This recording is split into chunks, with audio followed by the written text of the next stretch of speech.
जितेंद्र जी नमस्कार।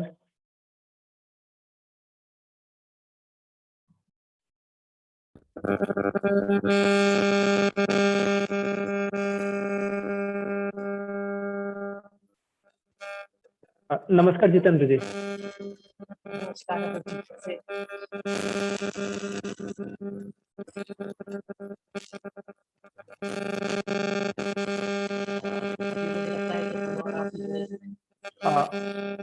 आपके हेडफोन में शायद कुछ डिस्टरबेंस आ रहा है। आवाज कनेक्शन में कुछ प्रॉब्लम है? कुछ नॉइस आ रही है अलग से, शायद कुछ कनेक्शन लूज होगा कहीं पे। एक बार कनेक्शन चेक करो। एक मिनट पर ठीक करता हूँ इसको।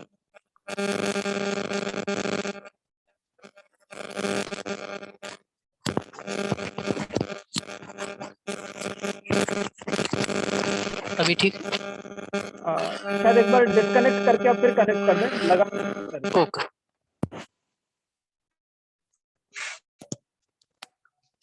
हेलो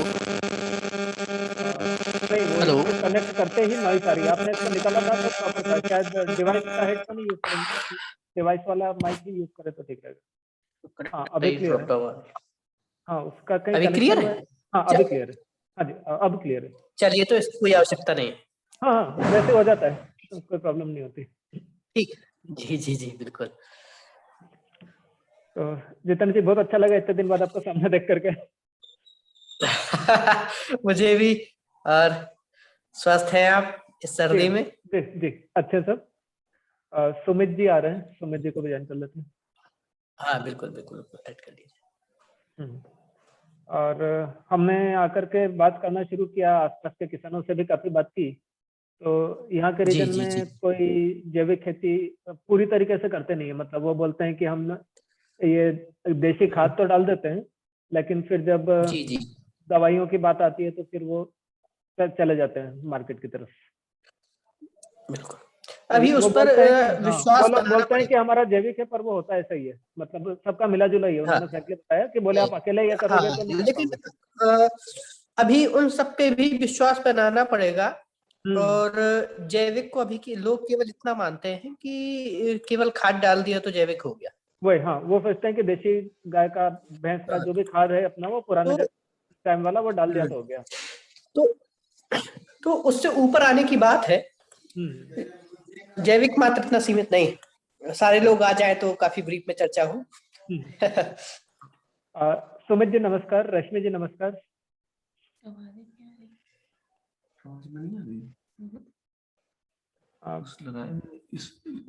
इसमें आ रहे हो ना? अच्छा प्राची जी नमस्कार। प्राची जी भी आ गई है? हाँ जी नमस्ते जी। नमस्ते सर। नमस्ते नमस्ते, मेरा म्यूट था आई गेस। हाँ अब आ गए हरिहर। सुमित जी। हरिहर नमस्कार। काफी अच्छा लगा आपको देखकर। बस अगले महीने मेरा खेत खरीदार जा रहा है, फिर आपको खेत से अच्छा, दिखूंगा मैं। बहुत बढ़िया, बहुत सुंदर। अभी भी मैं रायपुर को छोड़ के गांव में रह रहा हूँ, किराए में रह के। मैं तो शहर मुझे पसंद ही नहीं है, अरे तो ये गांव है, थोड़ा सा बहुत अच्छा किया शहर बन आपने। रहा है, शहर की ओर अग्रसर है ये भी। क्या बात है। मैं भी अभी इस प्रोसेस में आ गया हूँ कि नेक्स्ट ईयर मैं कहीं 1 बीघा खेत खरीदने की प्लानिंग में हूँ। जी जी जी। मैंने तो कंपनी में पार्सली रिजाइन भी कर दिया है कि वाह, मगर कंपनी वाले छोड़ नहीं रहे हैं। Quite daring. अच्छा।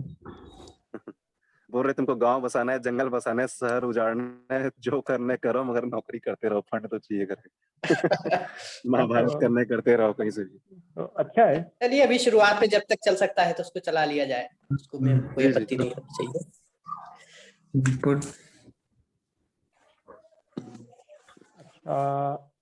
आईफोन से कौन ज्वाइन किए हैं, कौन परिचित नहीं है उनसे, प्लीज इंट्रोड्यूस। आईफोन ही लिखा है बस नेम में।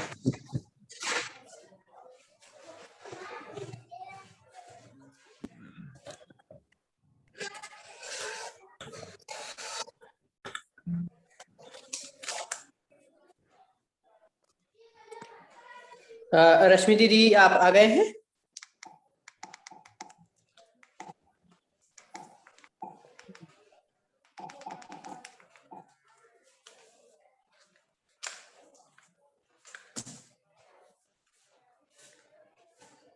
ना रश्मि जी का शायद नेटवर्क प्रॉपर नहीं है उनका।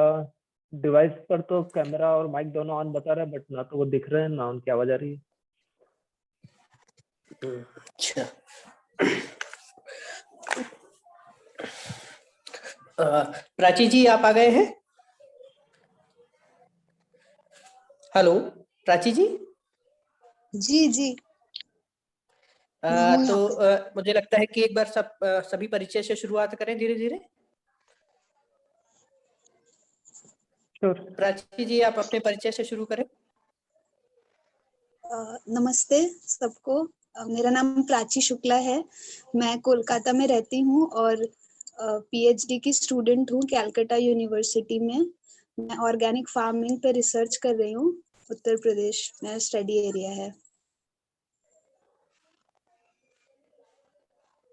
बहुत सुंदर। प्राची जी इस बैच से पहले जो बैच एक हमने किया था, आपसे बात हुई भी थी, है ना?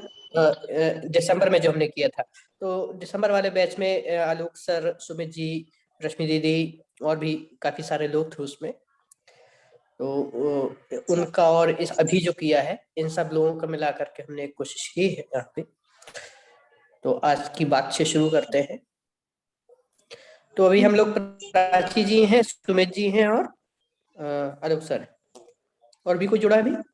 रश्मि जी दिख रहे हैं, शायद आवाज भी आ रही होगी। रश्मि जी आवाज आ रही है आपको? हाँ, आपकी आवाज हमको नहीं आ पा रही। अनम्यूट करिए। अभी ठीक है? हाँ जी, आ रही है। ओके, रश्मि जी जुड़ गए ऑडियो वीडियो दोनों से। प्राची जी हैं, सुमित जी हैं जी ही। जी। आईफोन से कौन जुड़े हैं आप प्लीज परिचय दीजिए। आपका ऑडियो कनेक्ट हो रहा है।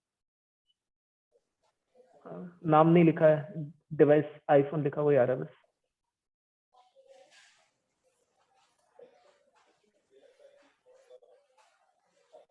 आईफोन से हो सकता है कि संभवतः सत्यपाल जी जुड़े हुए हों, अभी कोशिश कर रहे हों। ओके। हाँ, नहीं वो खैर वो जर्नी में तो नहीं दिख रहे हैं, अपने हाउस में ही दिख रहे हैं, बट शायद उनका कनेक्शन प्रॉपर नहीं, आवाज नहीं आ रही है। अरुण कुमार खरे जी आ गए हैं, बट उनका अच्छा, बहुत ऑडियो कनेक्ट नहीं हुआ अभी। जी।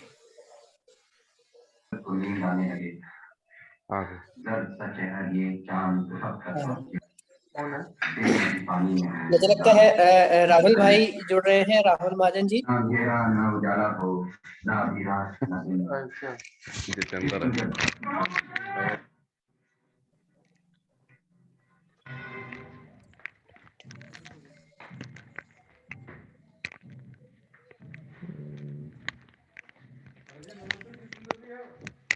नमस्ते राहुल भैया।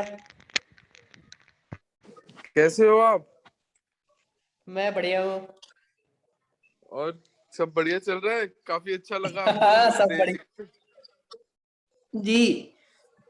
बहुत बढ़िया। अब हमने कोशिश की कि ये सारे लोग आपस में कैसे कनेक्टेड हो, और हाँ आलोक सर का और सभी लोगों का, आप सब लोगों का आशीर्वाद रहा। आज हम लोग एक मंच पे धीरे धीरे आगे की तैयारी करें। नमस्ते बाबू जी। नमस्कार। जी जी। हाँ जी, एक कोशिश कर बहुत रहे हैं बढ़िया। कि क्या धीरे धीरे दर्शन, व्यवस्था और खेती उत्पादन पे बात हो। अरे के वाह, लिए बहुत बढ़िया, बहुत बढ़िया। प्रेम सिंह जी कैसे हैं? बढ़िया है, वो भी अच्छे हैं। मेरी तरफ से उनको रिगार्ड्स देना। मेरी तरफ से भी। नमस्कार। बिल्कुल बिल्कुल और बिल्कुल। आपके पापा कैसे हैं? तबीयत बीच में गड़बड़ पापा थी ना ठीक कोई? है। हाँ पापा ठीक है, अभी अब ठीक है। अभी थोड़ा सर्दी ज्यादा पड़ गई तो कुछ थोड़ा सा प्रॉब्लम हुआ, लेकिन अभी ठीक है। बहुत जितेंद्र कोई चक्कर मारेगा इधर का, अगर लगे तो एक बार राउंड मारना, कि उसकी मैं थोड़ी सी खेत की सारी करवा रहा हूँ काम उस पे। ठीक तो ठीक सर। दिल्ली में जब भी चक्कर लगेगा तो एक बार ठीक सर, प्लानिंग थोड़ा करना। इस महीने सर्दी कम होती है ना, फिर हम लोग आते हैं। हाँ हाँ, तो मेरे को आप बता देना, मैं आपको रिसीव कर लूंगा, फिर चलेंगे फिर एक दिन वहाँ। जी जी जी जी जी जी सर जी, बिल्कुल। बाकी सारे लोगों से मुझे लगता है परिचय एक बार आपका हो जाए। हाँ हाँ। हाँ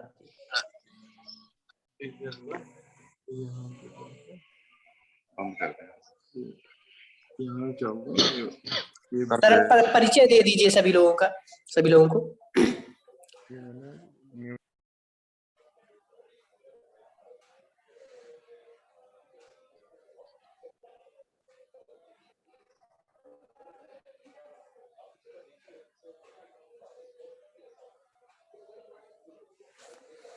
क्यों घर नहीं चलते क्या? हाँ मेरा चली नहीं। क्यों? क्या नहीं आ रहा है।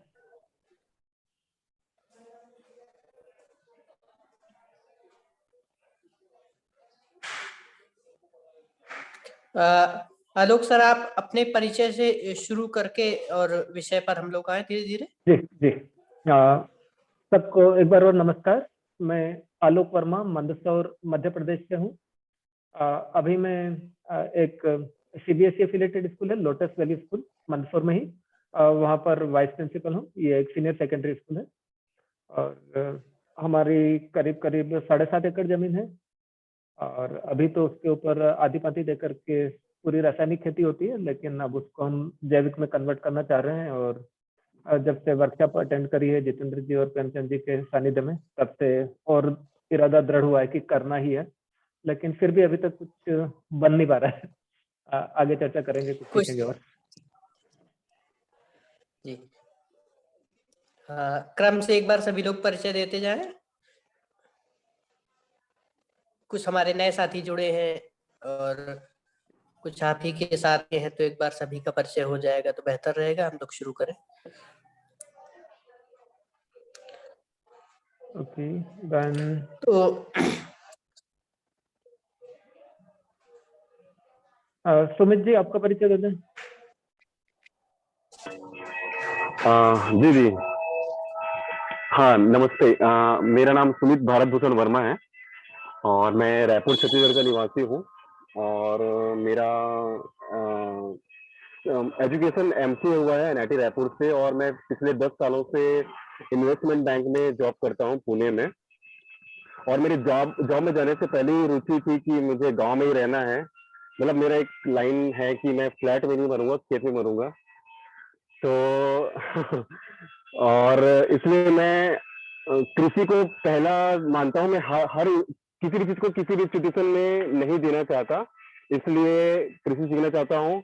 और बहुत सारी संस्थाओं से सीखना मतलब देखना हुआ उनका लेक्चर, बट जो जितेंद्र भाई से और आवर्तनशील खेती से मुझे जानना का हुआ कृषि का, वो मुझे कहीं नहीं मिला। मतलब वो सीखने के बाद तो मुझे आप चट्टान में छोड़ दीजिए, रेगिस्तान में छोड़ दीजिए, मैं खेती कर लूंगा ऐसा।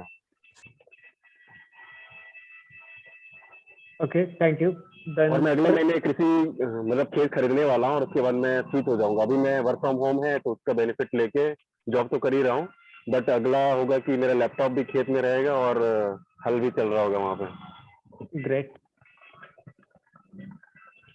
ओके देन रश्मि जी। नमस्ते सभी को। मेरा नाम रश्मि है और मेरी आवाज आ रही है?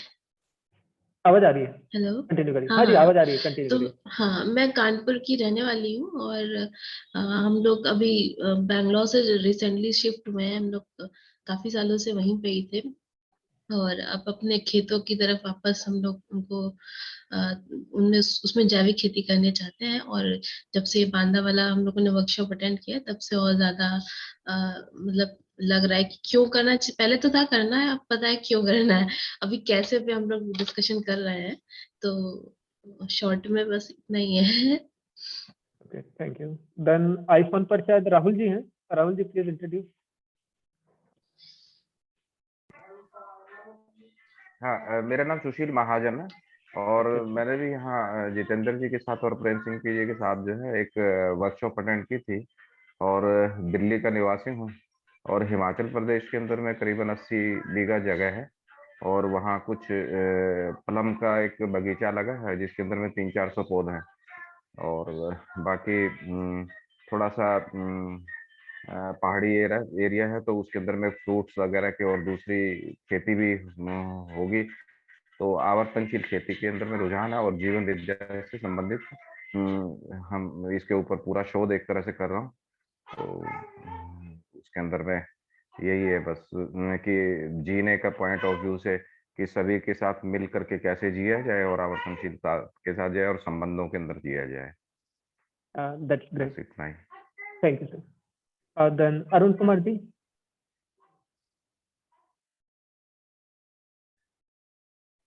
अरुण कुमार जी, आवाज आ रही है आपको?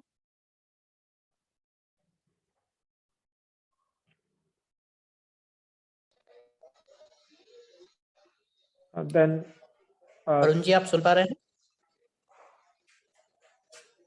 मुझे लगता है उनका कनेक्शन टूट रहा है। May be. Then Pushpa ji, आवाज आ रही है जी। आपको? वो किचन में शायद अनम्यूट करेंगी नहीं करेंगी। आपके लिए चाय आ रही है। हाँ, उनको अनम्यूट चलिए। करने के लिए भी किसी की हेल्प लेना पड़ेगी। Pushpa ji, please introduce yourself, अपना परिचय दीजिए। अरुण कुमार जी, आवाज आ रही है आपको? हाँ, चलिए इनसे बाद में बात कर लेंगे, अभी शुरू करें जितने।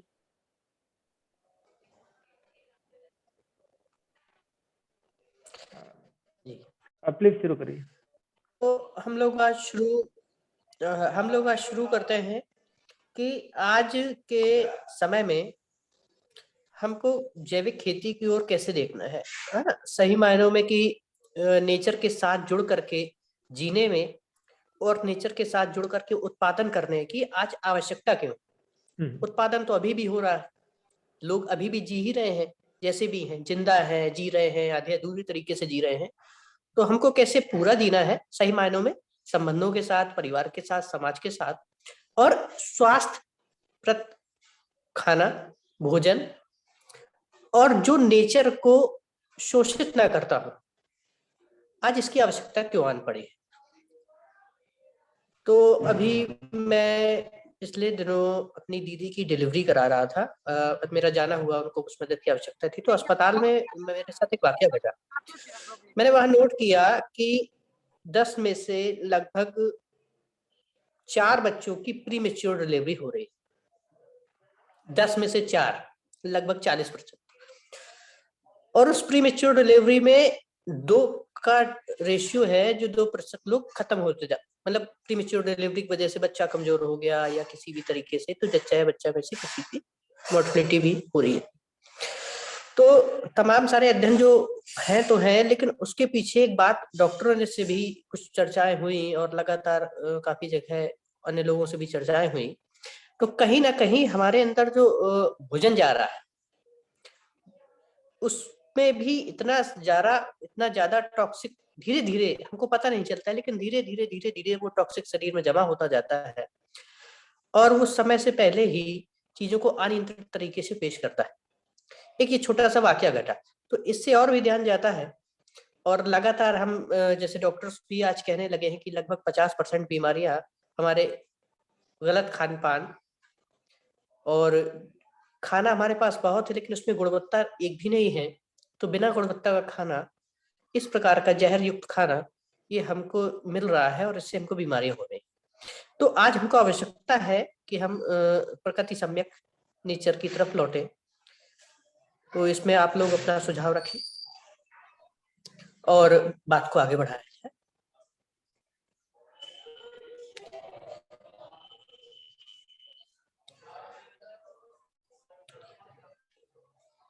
जी सर, लेकिन मुझे तो लगता है जी इसके रश्मि अंदर दीदी। लगभग हम सभी लोग इस चीज को तो एग्री कर ही रहे हैं कि हमको गुणवत्ता युक्त खान पान की तरफ जाना है और उसके लिए हमको जैविक खेती करना पड़ेगी। और आपकी ट्रेनिंग अटेंड कर लेने के बाद अभी तो एटलीस्ट हमारे सामने तो प्रश्न यही है कि रासायनिक से इसके ऊपर कन्वर्ट कैसे करें। बहुत सारी चीजें आ जाती हैं कि थोड़े थोड़े टुकड़े में करें या सारा एक साथ कर लें, या जैसे स्थानीय किसानों के अनुभव हैं कि वो कहते हैं कि पूरा नहीं कर सकते आप, खाद देसी डाल लीजिए लेकिन आपको फिर वो कीटनाशक का तो प्रयोग करना ही पड़ेगा, अदरवाइज आपको कुछ भी नहीं होगा। और जिनको आधी पाती देते हैं वो लोग भी कहते हैं कि हम लोग तो पूर पड़ेगा नहीं, कर नहीं पाएंगे, मतलब करना हमको ही पड़ेगा। ये तो खैर हमने आपके पास आए थे तब आपने भी बता दिया था कि करना आपको ही पड़ेगा, तो वो चीज तो है ही सही। अब फिर उसके बाद में जैसे अभी हमने गर्मी के लिए प्लान करना शुरू किया, तो अभी हमको ये भी समझ नहीं आ रहा कि कौन सी सब्जियां लगाएं, बीज कहाँ से लाएं, अगर हम सब्जी लगाने का भी सोचें तो इस तरह के प्रश्न आ रहे हैं, बहुत बेसिक तरह के। बिल्कुल। देखिए अभी जितना भी ये लोग जैविक के नाम पे जाने हैं, ज्यादातर जो मास में जैविक को अपना रहे हैं या जो भी थोड़ा बहुत जानते हैं, उनको केवल इतना लगता है कि केवल कंपोस्ट डाल देंगे और जैविक हो जाएगा। तो इतने से जैविक नहीं होने वाला है, ये मैं स्टेटमेंट मैं करके देख चुका हूँ, बहुत से लोगों को करते हुए देख चुका हूँ कि केवल कंपोस्ट डाल देने से कुछ होने वाला नहीं। जैविक का मतलब, जब जैविक शब्द को लेते हैं, आजकल तो जैविक शब्द को भी गंदा कर दिया है लोगों ने। मैं जैविक शब्द को जैसे लेता हूँ कि ये धरती अपने जैविक फॉर्म में ही है, माने अपनी नेचुरल अवस्था में ही है, वो जैसी है उस अवस्था को डिस्टर्ब ना किया जाए तो वो जैविक है, वो प्राकृतिक है। हमको उसी फॉर्म में धीरे धीरे अपनी चीजें शुरू करनी है। तो केवल कंपोस्ट डाल देने से नहीं होगा, उसके लिए हमको बीज भी देसी वाले चाहिए। हमारा मन भी नेचर को हम कितना समझते हैं, पहले मैं नेचर को और उत्पादन विधि को, खेत को कितना समझता हूँ, मिट्टी को कैसे समझता हूँ, इस पे मेरा समझदारी कितना है उस पर डिपेंड करता है। फिर हमको खेती करने के लिए देसी बीज भी चाहिए, देसी गाय भी चाहिए। गाय या जो भी पशुधन वहाँ जिस एग्रोक्लाइमेटिक जोन में जो भी हो सकता है, गाय के अलावा बकरी भी है, जो भी है, भेड़ है, कहीं कहीं बहुत सारी चीजें ये हो सकता है। और हाँ, इस पे बात हो सकती है कि अगर खेत ज्यादा है तो बिल्कुल एक दिन में नहीं होगा, एक साल में नहीं होगा, 2 साल में नहीं होगा, तो हमको कहीं एक कोने से, कहीं एक पार्ट से शुरू करके पूरे खेत तक फैलना पड़ेगा। ये बात जायज है, क्योंकि अगर हम एक साथ करने जाते हैं, एक तो हम शुरुआत नहीं कर रहे हैं, तो हमारे पास ना तो इतना पशुधन हो सकता है और ना ही इतनी कंपोस्टिंग की व्यवस्था हो सकती है जितनी खेत को शुरुआती दौर में लगेगी 1-2 साल में। तो हमारे पास जितनी है, लेकिन जितने भी टुकड़े के लिए हो वो भरपूर हो, है ना। जैसे किसी आदमी की भूख 8 रोटी की है और उसको आप 2 रोटी देंगे तो उसकी भूख खत्म होगी? नहीं होगी। तो अगर खेत बड़ा है और उसको कंपोस्ट की डिमांड ज्यादा है, हमारे पास कंपोस्ट उतना ही है और हमने पूरे खेत में डाल दिया, फिर हम कहते हैं हम जैविक खेती करेंगे और उत्पादन भी सस्टेन कर लेंगे। जितन जी, इसको थोड़ा तो सा ऐसा नहीं होगा। स्पेसिफिक कर लें, इसको थोड़ा सा स्पेसिफिक कर लें। जी मान लीजिए थोड़ा सा स्पेसिफिक कर लें जनरलाइज की बजाय। मान लीजिए हमारे जी पास जी एक गाय है, तो कितने एरिया में हो सकती है खेती? एक गाय है तो 1 एकड़ के लिए कितने गाय होना चाहिए? आपके पास अगर एक गाय है ना, तो मैं बेहतर सजेशन तो ये दूंगा कि एक गाय से तो पूरा नहीं पड़ेगा 1 बीघे का भी वैसे। अच्छा अच्छा। लेकिन शुरुआत में आप जैसे मान लीजिए कि खेती करते हैं कुछ लोग, तो यूरिया या डीएपी या अन्य चीजें खरीदते ही हैं मार्केट से। तो गांव देहात में घूर मिल जाते हैं, जहाँ गांव वाले लोग कंपोस्टिंग जैसे गोबर का है और गोबर राख और ये सब जमा करते हैं ना कहीं एक कोने में, जिसको घूर कहते हैं गांव में। हमारे यहाँ घूर कहते हैं, आपके यहाँ। तो हम वो घूर खरीद सकते हैं, वो ज्यादा से ज्यादा 1000 रुपए, 700, 800 या 1000 रुपए ट्रॉली पड़ेगा, ठीक है ना। तो उस एक ट्रॉली में लगभग आपको 25 क्विंटल खाद मिल जाएगी, कंपोस्ट, प्योर कंपोस्ट, है ना। थोड़ा सा करीने से नहीं बनी होगी लेकिन मिल जाएगी। और उसको लेबर लगा करके तो आपके खेत में डलवाने तक वो 1200, 1300 या 1400 रुपए की पर ट्राली पड़ेगी, ठीक है ना। तो आप अगर 1 एकड़ से शुरू कर रहे हैं तो कम से कम आप 4 ट्राली परचेज कर सकते हैं। तो अगर बहुत ज्यादा से ज्यादा आपको पड़ेगा तो 6000 के अंडर में आपको विथ जो लोग डाल देंगे खेत तक, उसको भरने से लेकर खेत में डालने तक 6000 रुपए में सब कुछ हो जाएगा, ट्रैक्टर का भाड़ा वगैरह। ओके, तो एक एकड़ के लिए हमको 4 ट्राली चाहिए। हाँ, 4 और ट्राली का। मान लीजिए अपनी खुद तो की क्या गाय हो तो कितने बाकी गाय होना चाहिए? हाँ, अगर अपनी आपके खुद की पास गाय अगर रखें 1 एकड़ खेत है तो आपके पास 2 गाय हो कम से कम। 2 गाय, ओके। हाँ, 2 गाय, ठीक है ना। तो आपकी गाय का भी जो कंपोस्ट बना रहेगा ना, तो उसको भी डालते रहेंगे धीरे धीरे, और गाय के गोबर से, गौमूत्र से लगातार हम जो हमारी चीजें हैं, बहुत सारी रेसिपीज हैं, नेचुरल रेसिपीज हैं, उनको बना सकते हैं और उनका समय समय पे स्प्रे कर सकते हैं। तो जो आप बता रहे थे कि जैसे किसान कहते हैं कि हमने कंपोस्ट डाल भी दिया तो हमको कीटनाशक लेने के लिए जाना पड़ेगा। तो वो जो कीटनाशक वाली बात है, हम कीटों को समझेंगे, एक तो है ना, पहले कीटों को समझेंगे कि कीट कैसे होते हैं, है ना। एक तो मित्र कीट है, एक शत्रु कीट है। तो थोड़ा सा अध्ययन कर सकते हैं, आजकल नेट पे भी बहुत सारी चीजें उपलब्ध है, यूट्यूब पे भी उपलब्ध है कि कौन सा कीड़ा कैसे दिखता है। मोटे मोटे 6-7 प्रकार के कीड़े को हम पहचान सकते हैं जो हमारे मित्र कीट। तो कीटों को देखेंगे, उनकी टाइमिंग को देखेंगे, और बहुत कुछ इस पे डिपेंड करता है कि हम लगा क्या रहे हैं, मतलब फसल कौन सी है। तो कौन सी फसल में कौन सा कीट हमारा शत्रु कीट है। हमें तो उससे ही है ना कि हमने मान लीजिए कोई फसल लगाई है, उसको, उस फसल को जो नुकसान पहुंचा रहा है, हमें तो उसी कीट से मतलब है ना। तो फिर हम ये देखेंगे कि हम इस कीट का क्या उसकी व्यवस्था कर सकते हैं, नेचर में इसको कैसे बना सकते हैं इस व्यवस्था को, और उसको किसी प्राकृतिक रेसिपीज के द्वारा कैसे अपनी फसल से बचाया जा सकता है। तो उसके लिए बहुत सारी टेक्निक्स आ गई हैं, बहुत सारी टेक्निक्स पे चर्चा हुई भी थी, है ना। हम लोगों ने जो आखिरी सेशन किया था वो स्पेशली इसी का था। और अभी मैं अभी गया था बाराबंकी में, एक 50 महिलाओं का एक कार्यक्रम था। तो आप लोगों में से नवधान्या का नाम सुना है आप लोगों ने? नवधान्या, वंदना शिवा का जो वंदना शिवा का, जी जी जी जी जी। हाँ हाँ जी। तो वंदना शिवा जी के फार्म से दरवान सिंह नेगी जी आए थे, जिन्होंने नवधान्या को खड़ा करने में कोर मेंबर्स में से एक रहे। वो 30 सालों का उन्होंने समय दिया, और अब किसी अनफॉर्चुनेटली से कारण से उन्होंने उसको छोड़ा। तो वो भी आए हुए थे, तो और हम दोनों लोगों ने एक शिविर कंडक्ट किया 4 दिन का। तो मुझे उनसे भी बहुत कुछ सीखने को मिला। तो जो रेसिपीज की बात मैं आपसे कर रहा था, वो यही रेसिपीज को 5 कंट्रीज में प्रयोग कर चुके, और सबके रिजल्ट बहुत शानदार उनको मिले। भूटान, इंडोनेशिया, इटली, जर्मनी, उनके यहाँ तो फॉरेन की बच्चों की ट्रेनिंग ही चलती थी। इंडियंस तो वहां पे मतलब बहुत ही कम जा सकते थे। एक तो आम आदमी के बस पे नहीं होता उतना बजट, और या तो बहुत हाई फाई लोग, तो ज्यादातर उनके यहाँ फॉरनर्स की। तो उन्होंने बताया कि ये रेसिपीज एकदम, मतलब पहले मुझे लगता था कि हम करते हैं, और हमने आसपास के जिलों में कुछ किसानों को 200-400 किसानों को करा दिया, रिजल्ट मिल रहे हैं। लेकिन ये तो अगर हम सही तरीके से और सही समय पे इनका इस्तेमाल करते हैं, तो हम कीटों से अपनी फसल को बचा सकते हैं, और हमको कीटों को मारना भी नहीं पड़ता इसमें। अच्छी बात है। तो एक तो वो पार्ट आपका आ गया कि जो हम कंपोस्ट डाल देते हैं, लेकिन कीटनाशक के लिए बाजार जाना है तो उसके लिए बिल्कुल नहीं जाना है।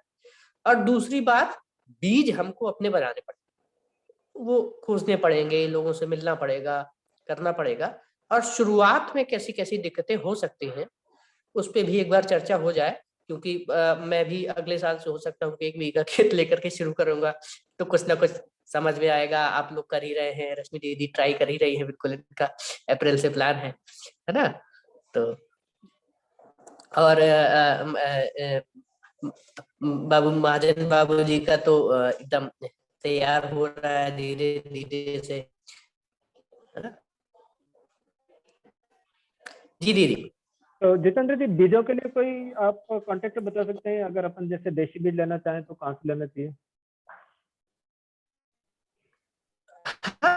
मैं कांटेक्ट भी बता दूंगा, और जिस फसल के चाहिए हुआ करे इसी ग्रुप पे, जिसको भी, और इसको ऐसा बीजों का मेरे पास, मैंने कुछ डॉक्यूमेंट बनाया हुआ है ना, और कुछ मिल भी जाता है फोटोज तो।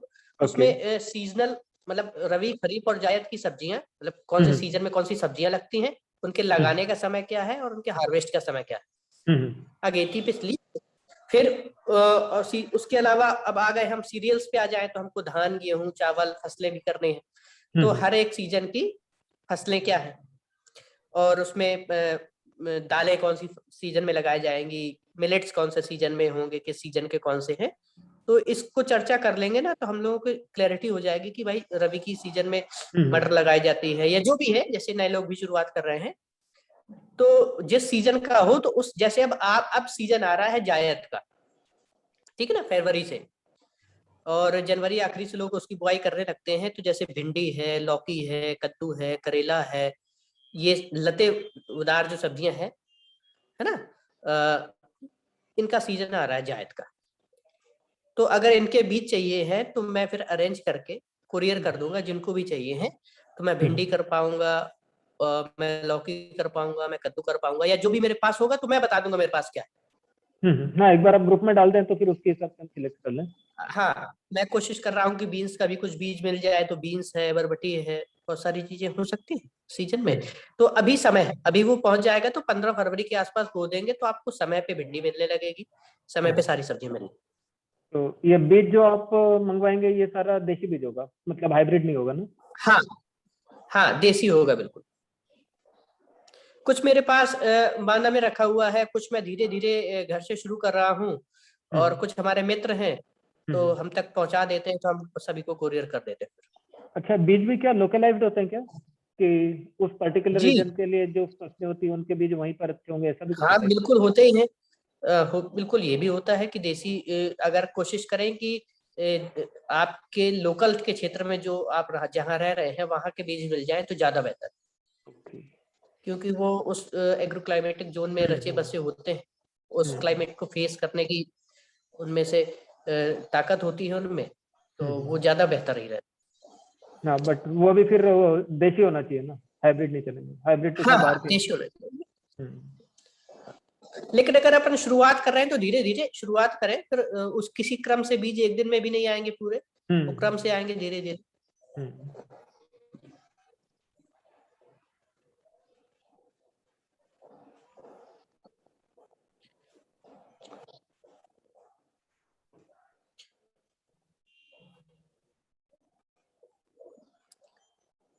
जी प्राची जी हैं अभी? हाँ प्राची जी हैं। जी। प्राची जी आप अपने अनुभव बताइए, कुछ आपने बुंदेलखंड में काम किया तो आपके कैसे अनुभव रहे? एक बार परिचय थोड़ा सा और दे देंगे, कुछ लोग और जुड़े हुए हैं, छोटा सा, फिर उसके बाद। जी नमस्ते, मैं प्राची, मैं कोलकाता में रहती हूँ। मैं पीएचडी की स्टूडेंट हूँ कैलकाटा यूनिवर्सिटी में और ऑर्गेनिक फार्मिंग पे रिसर्च कर रही हूँ। बुंदेलखंड में मैंने सबसे पहले तो बांदा में बहुत सारे किसानों से मिलने का मौका मिला और उसके बाद महोबा और जालौन भी गई थी मैं। तो मेरा एक्सपीरियंस मतलब एकदम छोटे किसानों के साथ यही है कि उनमें अवेयरनेस तो बहुत है कि ये जो केमिकल खेती है उससे नुकसान ही हो रहा है, लेकिन उनके पास इतने संसाधन नहीं है कि वो शिफ्ट कर सकें ऑर्गेनिक में। बहुत जगह प्रॉब्लम ये भी है कि उनके पास जानवर नहीं है, तो कंपोस्ट की प्रॉब्लम है, ऐसा उन्होंने बोला। उसके बाद बहुत जगह ये भी बोला कि उनके फैमिली में इतने मेंबर्स नहीं है कि वो जैविक खेती कर सकें, क्योंकि उसमें लेबर भी चाहिए। माइग्रेशन की प्रॉब्लम है बुंदेलखंड में, तो घर के जितने भी यूथ हैं बहुत लोग बाहर नौकरी करने जाते हैं। तो अभी इस मीटिंग में जैसे आप लोग शुरू कर रहे हैं तो खेती जैसे कि एक कल्चर है, तो मतलब एक किसी एक के बस की बात तो है नहीं, बहुत सारे लोगों को मिलके करना होता है। तो मैं बेसिकली रिसर्च कर रही हूँ कि स्मॉल फार्मर्स का परसेप्शन क्या है, उसमें उनमें कितनी अवेयरनेस है और उनमें ये कैपेसिटी है कि नहीं कि वो शिफ्ट कर पाए अभी केमिकल से ऑर्गेनिक में। तो ऐसा ही कुछ एक्सपीरियंस सीख रही हूँ धीरे धीरे। अच्छा जी, एक पॉइंट जो आपने बोला उसमें मैं थोड़ा सा ऐड करना चाहूंगा। आपने बोला कि जो छोटे फार्मर्स हैं उनके पास जानवर नहीं है ना? इस वाली चीज का मुझे अभी अपने कुछ लोकल फार्मर्स के साथ में बात कर रहा था, तो एक बहुत अच्छा सोल्यूशन उन लोगों ने बताया। मैं गांव में गया जहाँ पर हमारा खेत है, बात थी देशी गाय के गोबर से बहुत अच्छा खाद बनता है, जीवामृत बनता है। तो देशी गाय नहीं है, पूरे गाँव में नहीं है, पड़ोस के गाँव में भी नहीं है। अब मैंने उन लोगों को बताया कि देशी गाय के गोबर से ही अच्छा बनता है, तो देशी गाय कितने में मिल जाएगी, अपन खरीद लेते हैं। उन्होंने बोला खरीदने का क्या जरूरत है, इतनी सारी आवारा घूमती रहती है, जिसकी चाहो बांध लो, भरपूर गोबर देगी। आवारा गायों की जो समस्या है वो सब देशी गाय तो घूम रही है, एटलीस्ट हमारे एरिया में तो सारी देशी गाय घूमती है। वही जालौन में हम लोग गए थे तो जीतू जी वो अमित द्विवेदी जी के यहाँ गए थे, तो उन्होंने बहुत सारी गायें मतलब जो ऐसे अन्ना प्रथा की जो गायें हैं तो उनको मतलब अडॉप्ट किया है और वो पूरा जैविक कर रहे हैं। तो उन्होंने कितनी 20 गायें शायद, ओके 20 गायें। अच्छा अच्छा, मतलब 20 गाय। और अच्छी बात ये है उसमें कि यूपी गवर्नमेंट जो अन्ना गाय है उनको बांधने का 900 रुपए प्रति मंथ देती भी है। अच्छा अच्छा, एमपी गवर्नमेंट की तो वैसी कोई अगर योजना का उन्होंने देखना होगा, फिर हम भी बांध लेते हैं। तो अगर उन्होंने 20 गाय बांध ली तो उनको 20 लगभग 18,000 रुपए 18,000 17,000 रुपए रुपए तो मिल मिल जाए। जाएंगे महीने में। तो उतने में तो वो एक आदमी रख लेंगे, 2 आदमी रख लेंगे एक्चुअली, तो उनको तो 2 लोग फ्री मिल गए सही मायनों में। हाँ सही है। तो मुझे ऐसा लगता है कि समस्या अभी संसाधनों की नहीं है, समस्या हमारी समझदारी की, कि हमारा अभी मन कैसे तैयार हो रहा है। हाँ, मतलब मुझे बहुत अच्छा सजेशन मिला। मतलब मैं भी इससे सोचूं सीरियसली कि हमारे पास नहीं है जानवर तो कुछ देसी गाय इस तरह से बांध ली जाए। बिल्कुल बिल्कुल। मूल में समस्या तो समझदारी की ही होती है, कि हम कितने समझे हुए हैं, है ना। वही चीज किसी के लिए समस्या हो सकती है, वही चीज किसी के लिए समाधान हो सकता है ना। तो एक ओपन काउ गेस्ट हाउस भी बना सकते हैं हम लोगों ने। जब बांदा में एक बार जब मैं पहली साल वहां गया था, उस साल एक काउ गेस्ट हाउस बनाया था बाहर ही, जो हमारे पास बाहर जगह पड़ी थी। तो रात को एक्चुअली क्या होता है कि दिन में तो किसान ताक सकते हैं, लेकिन सर्दियों में रात के खेत में जगना एक बड़ा टास्क है ना। ये सोचा कि कैसे किसान आपस में सो ले, तो हमने कुछ तार वार की व्यवस्था की, 2-4 हजार रुपए की तार से उसको घेर दिया उस जगह को। और उसमें पुआल, उस समय धान कट के आता है तो पुआल फ्री होता है। तो पहले हमने 2-4 ट्रॉली पुआल खरीदा, पानी तो मान लीजिए हो ही जाता है। और रोज शाम को कहते थे किसान स्वयं आए, मतलब जहां जो गाय है उसको हाथ खिलाए, उसको बंद कर जाए, और पुआल हम डाल देते थे, पानी दे देते थे, और वो रात भर रहती थी। दिन में हम निकाल देते थे कि दिन में वो घूम सकते हैं, दिन में लोग ताक भी सकते हैं। तो रात भर जो रहती थी तो हमको गोबर मिल जाता था, तो हमको बहुत सारी कंपोस्ट उसमें मिल गई।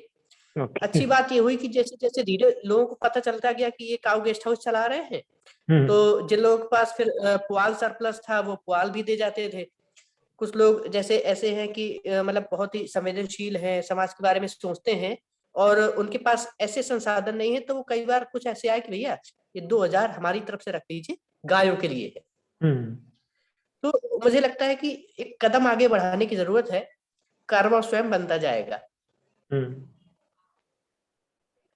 ये एक कदम तो बढ़ाना पड़ेगा। हम इस बात से नहीं पीछे हट सकते हैं कि ये कैसे होगा। एक शुरुआत करेंगे, फिर धीरे धीरे लोग जुड़ेंगे। तो ऐसा भी हुआ कि फिर कुछ लोग 2000 दे गए, ये 1000 रुपए हमारी तरफ से, जो जैसे समृद्ध था। कुछ लोगों के पास पुआल सरप्लस में था। फिर कुछ लोग, 1-2 लोग शाम को आने लगे कि भैया जैसे पुआल आप लोग डालते हैं, लोग लगते हैं, तो हम डाल देंगे उठा करके। ऐसा भी होने लगा, तो हमने चलाया जब तक आवश्यकता रही उसकी। और बहुत सारे लोग, अभी प्राची जी भी हमारे साथ गई थी, तो हमें जी ने तो उन्होंने बताया कि 900 रुपए प्रति गाय मिलने लगा है। तो अगर 20 गाय बांध दी तो 18,000 रुपए या 17,000 रुपए जो भी आया उनका, तो 2 लोग मिल गए उनको। बराबर। और गोबर गौमूत्र जो दे रही है वो बाई प्रोडक्ट है, उसी में से कुछ गाय अगर 20 बांधी है तो 2-3 तो दूध दे ही सकती है। तो ये भी हो सकता है एक अच्छा तरीका निकल आया। हाँ, और शायद मैंने कहीं ऐसा ये भी पढ़ा था कि जो गाय दूध नहीं देती उसका गोबर और गौमूत्र ज्यादा कारगर होता है खाद के पर्पज से। जी जी बिल्कुल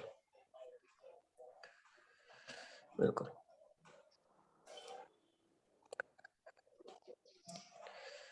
तो और कैसे हम इस बात को देख सकते हैं कि और अगर वर्तमान में आवश्यकता है तो और किस प्रकार से आवश्यकता है, और कैसे शिफ्ट करने की जो बात है, तो धीरे धीरे कैसे शिफ्ट किया जाएगा, क्योंकि चेंज एक दिन में नहीं आता है। तो उसके लिए सटीक प्लानिंग, और सटीक प्लानिंग के साथ साथ हमारा कार्य व्यवहार दोनों के साथ ही आएगा। जी। मैं कुछ कहना चाहती हूँ, पूछना चाहती हूँ एक्चुअली कि ये तो होगी, मतलब कि हम लोग कैसे शुरू करें। बट मेरा क्वेश्चन ये है कि सबसे पहले हमें जो अपने जो खेत है उसको प्रोटेक्ट करना होगा। तो उसके लिए अगर हमने फेंसिंग कर दी है, एक तो फेंसिंग में पैसे लगेंगे, ठीक, जितने भी लगे वो अपने अकॉर्डिंग कर सकते हैं। तो ये तो फेंसिंग की बात होगी। मेरा क्वेश्चन ये कि जो नील गाय का जो इतना सब लोग बोलते हैं कि बहुत ज्यादा उनसे रहना है, प्रॉब्लम रहती है किसानों को, तो नील गाय भी भगवान ने बनाई है। मैं उनकी इम्पोर्टेंस क्या है, मतलब वो कहाँ फिट होते हैं, जैसे हर एक चीज का एक एक रोल होता है पूरा नेचर में। तो मुझे अगर किसी को पता हो कि उनका क्या इम्पोर्टेंस है, वो क्यों आते हैं, या आई मीन क्यों आते, खाने ही आते हैं, तो उनका क्या मतलब कर सकते हैं हम लोग, और कैसे। मुझे लगता है इस सवाल का जवाब आप ये कहना चाह रहे हैं, एक तो नीलगाय से हमको निजात कैसे मिले, जो भी है उनका रोल क्या है। हाँ, उनका रोल क्या है, अगर क्यों जी हाँ। जी अगर महाजन बाबू जी है तो वो इसका आंसर दें, क्योंकि प्रकृति में हर चीज है वो किसी प्रयोजन के साथ पर्पस है। से। तो मैं, वो किसी पर्पस से है तो उसका पर्पस जो भी है। बाबूजी आप सुन पा रहे हैं?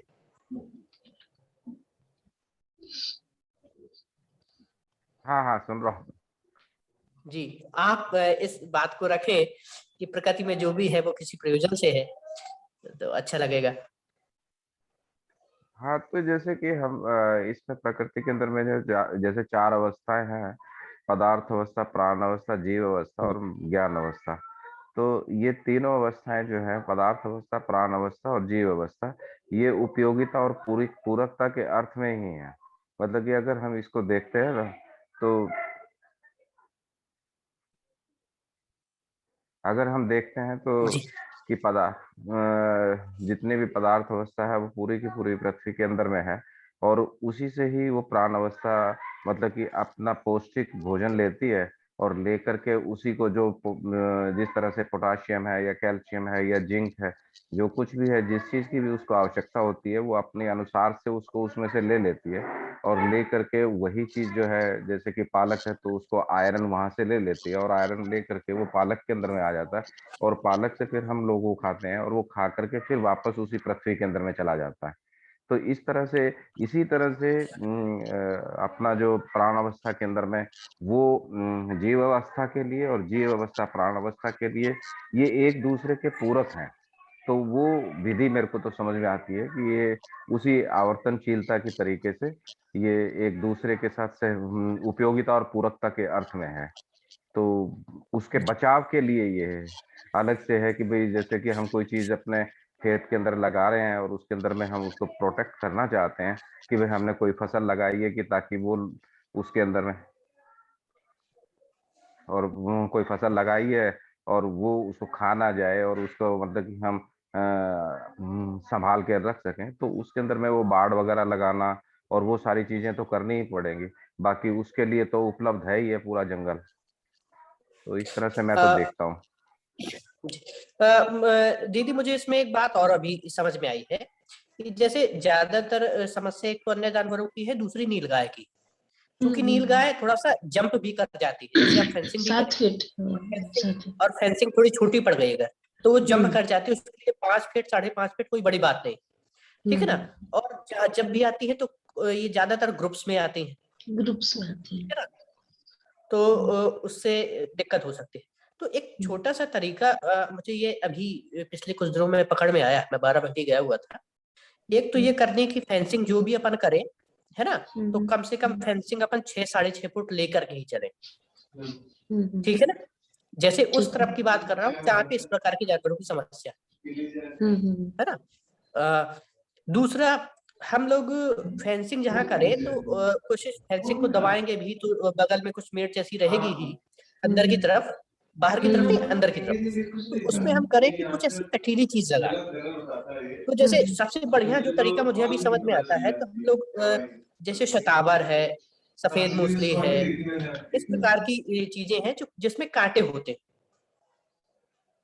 मतलब कटीले पौधे, तो बीच बीच में हम क्या कर दें कि 6-6 फीट पे 10-10 फीट पे हम करौंदा भी लगा दें, नींबू भी लगा दें, और जो बीच में जगह बचती है तो हम शतावर वगैरह भी ले लें। शतावर में कांटे वगैरह भी रहते हैं, तो उसी लेकिन जाली में जब तक ये सारे पौधे बड़े होंगे तब तक क्या करेंगे? हाँ, तब तक देखिए वो तो आएगी। उसका एक और तरीका ये है कि वो आए और आपकी फसलों का नुकसान ना करे। उसका तरीका ये है कि आपको अगर उसकी मेगनी मिल जाए नीलगाय की, नीलगाय कहीं तो बैठती होगी, है ना, तो नीलगाय की अगर मेगनी मिल जाती है तो आप पानी में नीलगाय की मेगनी घोल करके और उसका स्प्रे कर दें, तो उसको लगेगा कोई भी जानवर अपना ही मल नहीं खाता है, कोई भी चीज। ये मतलब मुझे अभी बाराबंकी के किसानों ने बताया।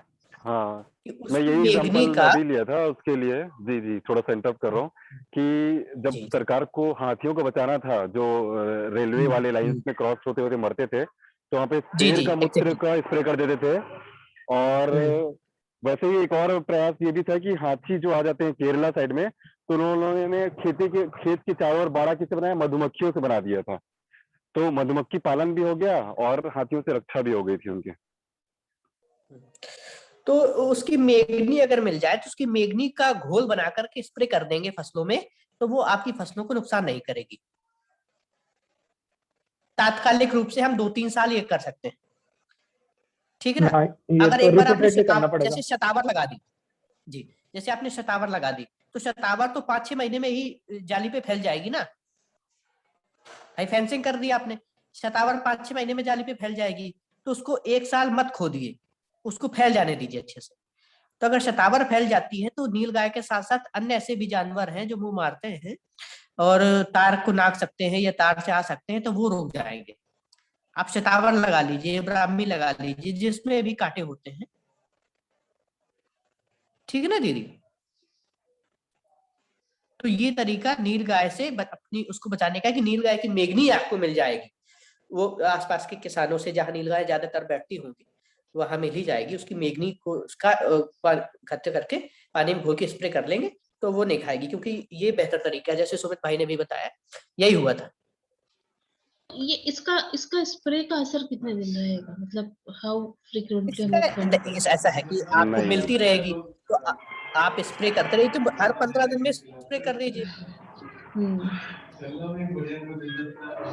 भाई। जैसे आप जीवामृत स्प्रे कर ही रहे हैं ना, उसी में इसको भी मिला दीजिएगा।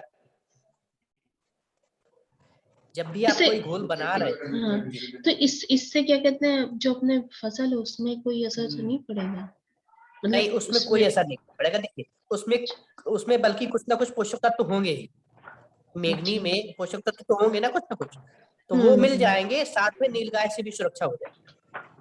ठीक है, क्योंकि नीलगाय के रोकने का ये मुझे तरीका समझ में आता है, जब तक पेड़ और फेंसिंग अच्छे से ये तरीका।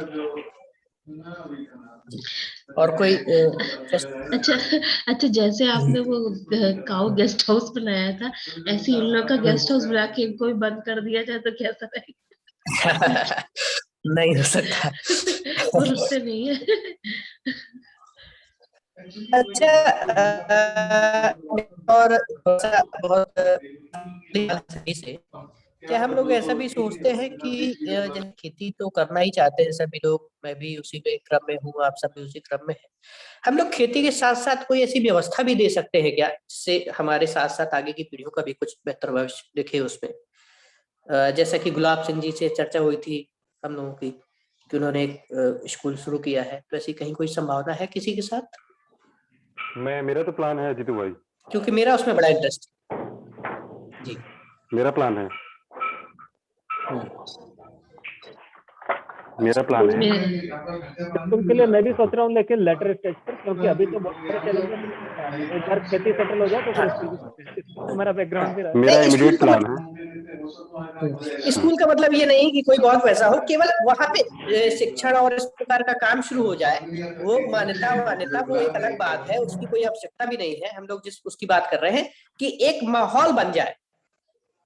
एक अनौपचारिक ट्रेनिंग टाइप से तो हो सकता है, लेकिन जैसे ही अपन स्कूल की बात करते हैं तो लोगों की एक्सपेक्टेशन आ जाती है। जैसे कि मैं तो सॉरी, 25 साल मैं से स्कूल वाले स्कूल उसको बिजनेस में ही पहले हूँ, या कुछ तो एज ए बिजनेस उसको डेवलप करना मतलब फुल टाइम जॉब है और बहुत हमारे सारे साथ चैलेंजेस हैं। अरविंद सिंह जी जुड़ गए हैं, तो एक बार उनका परिचय हो जाए सभी से। अरविंद सिंह जी। हाँ, प्रवीण सिंह मैं आजमगढ़ से हूँ। जी जी, सबको परिचय। और अभी मैं फिशरी कर रहा हूँ और आगे प्लान जो है ऑर्गेनिक खेती का है। अभी आपके ट्रेनिंग करने भी मैं आया था पिछले बैच में। सतपाल जी और हम दोनों लोग अभी एक हमारे यहाँ गाजीपुर में खुरपी करके गांव करके है, उन्होंने बल्कि 2 मतलब केवल 2.5 बीघे में जो है पूरा बहुत बढ़िया स्कूल और तालाब और सारी चीजें बना रखा है उन्होंने।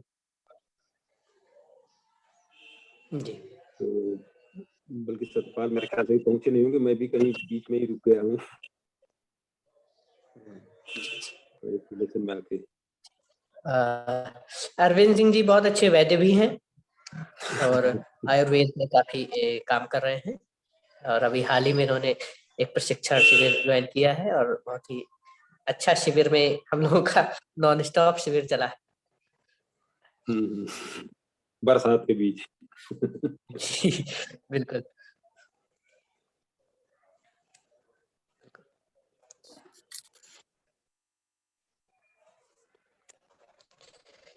आज बहुत कम लोग ही आ पाए अभी, जी बहुत कम लोग ही ज्वाइन कर पाए। हम लोग भी तुम्हारे रास्ते में थे, अच्छा, अभी नहीं, तो सतपाल को बस धीरे धीरे कंटिन्यूटी बनेगी, धीरे धीरे बनेगी, उसमें कोई दिक्कत नहीं, जो भी है।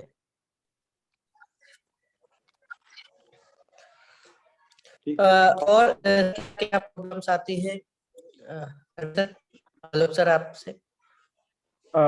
देखिए, मेरा तो अभी सबसे बड़ा चैलेंज तो यही है कि अभी स्टार्ट करेंगे तो अनफोर्सिन प्रॉब्लम से, क्योंकि लोकल कम्युनिटी में जितने भी किसानों से बात हुई, वो सभी लोग यही बता रहे हैं कि हम देसी खाद तो डाल सकते हैं लेकिन कीटनाशक इनके बिल्कुल प्रभावी नहीं है। एक सज्जन ने मुझे सलाह दी कि अगर आपको जैविक कीटनाशकों पर ही जाना है तो आपकी फसल जैसे ही उगती है जैविक कीटनाशक बनाते रहिए, डालते रहिए।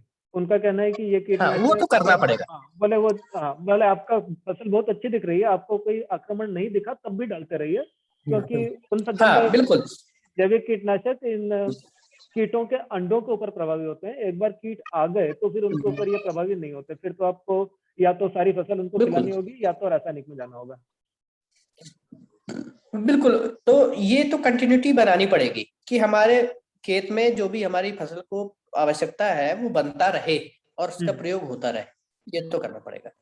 अच्छा, दूसरा एक और जी जी हाँ, एक और मेरा प्रश्न ये था कि जैसे काफी लोगों से बात हुई तो उन्होंने अपना सरकार का कोई रजिस्ट्रेशन संस्था होती है शायद, उसके अंदर रजिस्टर करवा रखा है। वो कह रहे हैं कि आपकी खेती को रजिस्टर्ड करवा दीजिए ताकि 3 साल बाद आपको जैविक का प्रमाण पत्र मिल जाए। तो क्या ये करवाना चाहिए?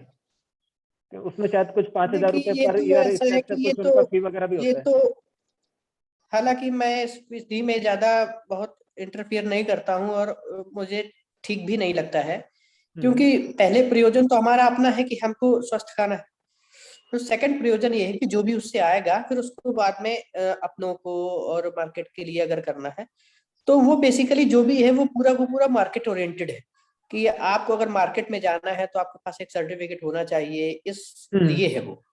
तो जिनका ऐसा प्रयोजन बनता है कि जिनको अब अगर जैसे अपन 1 एकड़ या 2 एकड़ में भी शुरू करते हैं तो 2 एकड़ का सारा तो अपन खा नहीं पाएंगे, तो कुछ ना कुछ तो बाहर जाएगा ही। बिल्कुल, तो उसके लिए देख सकते हैं एक छोटी सी पीजीएस का प्रणाली होता है, वो 3 साल में आपको सर्टिफाइड करते हैं, तो उसको करा सकते हैं। आगे इसकी काफी डिमांड भी कर रहे हैं लोग, क्योंकि जो भी माल अगर कुछ हम लोग विनिमय भी करते हैं तो उसमें आवश्यकता आगे बढ़ रही है कि आपका एक सर्टिफिकेशन की, तो उनको ठीक लगता है वो जा सकते हैं। हाँ, उनको लगता है कि मतलब जैसे अपने डिस्ट्रिक्ट से बाहर ही भेजना है, चाहे विद इन कंट्री या आउटसाइड कंट्री, तो फिर बोलते हैं कि आप रजिस्टर्ड करवा लें तो अच्छा है।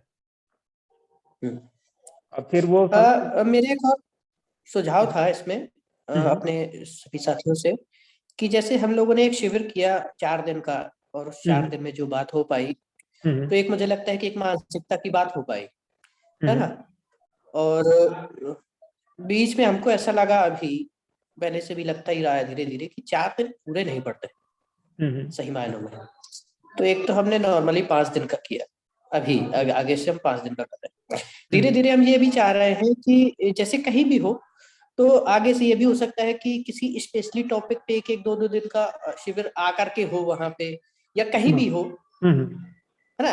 जैसे फिर बीज पे बात होनी तो 2 दिन फिर बीज पे ही बात हो, देसी बीजों पे, और वो कैसे बनेंगे, उसकी प्रोसेस क्या है, कंदवर्गीय सब्जियों का कैसे बीज बनता है, मूली का कैसे बीज बनता है, गाजर का कैसे बनता है, उसको दिखाया भी जाए, मतलब किया जाए। टमाटर का सही बीज हम कैसे बनाएंगे, बैगन का कैसे बनाएंगे अपने, है ना, किन बीजों को हम मतलब इस प्रकार से बनाते हैं, किन बीजों को हम कैसे रखते हैं, जैसे लौकी कद्दू को हम पका करके फल रख लेते हैं, कैसे भंडारण करते हैं। तो इन चीजों पे हम लोग चाहे ऐसे मीटिंग्स में भी बात कर सकते हैं, या प्रोसेसिंग पे बात करनी तो 2 दिन फिर उपयोगिता और कला मूल्य पे बात हो, बिल्कुल उस पे तो एक एक चीज का भी क्लैरिफिकेशन होता चले। तो हो सकता है कि कोई अपना फॉर्म, जैसे हम सारे साथी काम कर रहे हैं तो कोई एक अपना जो देशी, बाकी सब कुछ टोटलिटी में सब कुछ करेंगे, लेकिन बीजों पे भी काम करेंगे एक लोग, तो वो बाकी के ग्रुप्स को बीज दे सकते हैं, उसका विनिमय जो भी आए वो आपस में तय कर सकते हैं, है ना। कुछ लोग इस प्रकार के एंजाइम्स और माइक्रोन्यूट्रिएंट्स बनाने पे भी ज्यादा प्रभावी हो सकते हैं, कुछ लोगों को प्रोसेसिंग बहुत अच्छी कर सकते हैं। तो इन सब चीजों पे भी हम लोग 2-2 दिन का या 3-3 दिन का, या जैसे भी सबकी सहमति बने, शिविर हो सकते हैं क्या इसमें? आप आराम से सोच करके इसका हम लोग ग्रुप पे बात कर सकते नहीं, आइडिया तो बहुत अच्छा है। एक्चुअली फोकस्ड होगा तो एक पर्टिकुलर टॉपिक क्लियर होता जाएगा, और जिसको जिस पर्टिकुलर टॉपिक के ऊपर प्रॉब्लम आ रही होगी नेचुरली वो को सीरियसली हैं। लेगा। बिल्कुल, जैसे हमारा विचार बना है कि जैसे अगर बीच पे बात होगी तो हम बाबूलाल दाहिया जी को भी ला सकते हैं। पद्मश्री उनको मिला है। उनके पास लगभग 250 से 300 प्रकार के देसी धानों के बीज हैं। लगभग 18 प्रकार के देसी गेहूं के बीज हैं।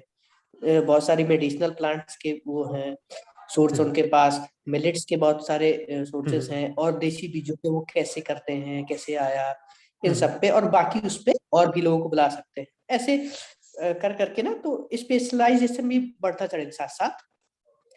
तो ये जो बाबूलाल दाहिया जी हैं या वंदना शिवा जी हैं, इनके पास जैसे कि ये कलेक्ट करते ही बीज, तो इन्होंने अपना कुछ डिस्ट्रीब्यूशन चेन नहीं बना रखा है क्या कि फार्मर्स को अवेलेबल करा सकते हैं? देखिए, मैं जितना जानता हूँ बाबूलाल दाहिया जी का तो ऐसा नहीं है। वो कोरियर कर देते, अगर उनसे बात हो जाए तो वो कोरियर कर देते। उनके पास जो भी है कोरियर चार्ज आप कर सकते हैं उनको, नहीं तो वो बहुत सज्जन व्यक्ति है। और वंदना शिवा का पूरा प्रोफेशनल है। ओके, ठीक है ना, तो उनके यहाँ से मंगाने में आपको जो भी चार्जेस होंगे उनको देने पड़ेंगे। उनकी टीम का मैं पता कर लूंगा कैसे होता है, या इस समय क्या स्थितियां हैं, है ना। बाकी और भी अन्य लोग हैं, बहुत सारे लोग हैं, तो जो भी है तो वो कोरियर का चार्ज करेंगे और आपके पास तक भेज देंगे। तो ये बाबूलाल दाहिया जी का कुछ कांटेक्ट नंबर वगैरह मिल सकता है क्या? हाँ, नंबर मैं शेयर कर दूंगा ग्रुप में, जिनको भी बात करनी है। तो अगर कभी आप लोगों का फिर से आना बनेगा तो या तो हम उनके पास तक चल सकते हैं, 150 किलोमीटर उनका गांव है, या उनको बुला सकते हैं तो एक दिन की वक्तव्य उनका हो सकता है। ये बाबूलाल दाहिया जी तो शायद मध्य प्रदेश में ही है ना? हाँ, मध्य प्रदेश के सतना जिले के रहने वाले। हाँ, तो हमारा कुरियर चार्जेस तो हमारा तो काफी कम ही आएगा, मंगवा सकते हैं हम सीधा उनसे। अब जो भी है मतलब लेकिन एक बात बता रहा हूँ कि इस प्रकार से जैसे जिनका मन है, मान लीजिए किसी का प्रोसेसिंग में बहुत मन है तो फिर प्रोसेसिंग का हो जाए, है ना। किसी का बीजों पे है, किसी का कंपोस्टिंग पे है, किसी का माइक्रो न्यूट्रिएंट्स पे है ना, किसी का अध्ययन और उस पे है, किसी को सॉइल पे बहुत इंटरेस्ट है। इस प्रकार से हम लोग एक अलग अलग चीजों पे भी कर सकते हैं डिस्कस। वो एक्सपर्ट्स का एक बार ओपिनियन मिल जाए तो नेचुरली वो तो बहुत अच्छी बात होगी ही। बिल्कुल।